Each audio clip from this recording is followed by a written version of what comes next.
2019 பயாலஜியில் 20வது MCQ மனிதனின் உணவிலுள்ள nucleic அமிலங்களின் சமன்பாடு தொடர்பான பின்வரும் கூற்றுக்களுள் சரியானது எது? நியூக்ளிக் அமிலங்களோட சமன்பாடு தொடர்பாக இந்த வினா கேட்கப்பட்டுள்ளது.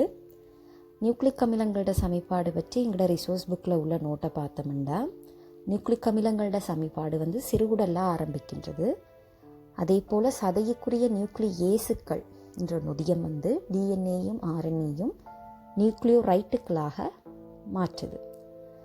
நியூக்ளியோரைட்டுக்கள் நைதரசன் மூலங்கள், பென்டோசு வெல்லங்கள், பொஸ்பேட்டுகளாக மாற்றப்படுது. இந்த தாக்கத்தை ஊக்குவிக்கிறது குடலுக்குரிய நியூக்ளியோரிட்டேசுக்கள், நியூக்ளியோசிட்டேசுக்கள், பொஸ்பட்டேசுக்கள் குறிமூலமும் கீழே தெளிவாக குறிப்பிட்டிருக்காங்க.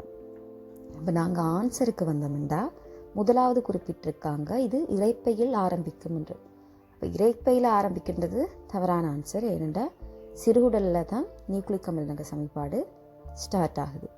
ரெண்டாவது ஆன்சர், டிஎன்ஏ ஆனது நியூக்ளியோரிட்டேஸினால் நியூக்ளியோரைட்டுகளாக உடைக்கப்படும். டிஎன்ஏ நியூக்ளியேசுக்கள்னால தான் நியூக்ளியோரைட்டுகளாக உடைக்கப்படுது. இங்கே நொதியம் தவறாக கொடுத்துருக்காங்க.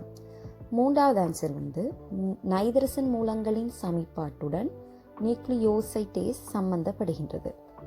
நியூக்ளியோரைட்டுகளோட சமன்பாட்டோட தான் நியூக்ளியோசைட்டு சம்பந்தப்படுது.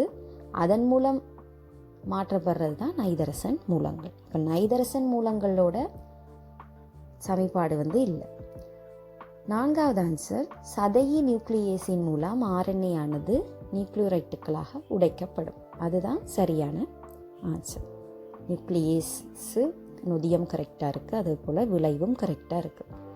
அஞ்சாவது ஆன்சர், குடட் நியூக்ளியோரைட்டேஸ் நைதரசன் மூலங்கள் மீது செயற்படும். இல்லை, அது தவறான ஆன்சர். ஆகவே இதுக்கு ஆன்சர் 4வது.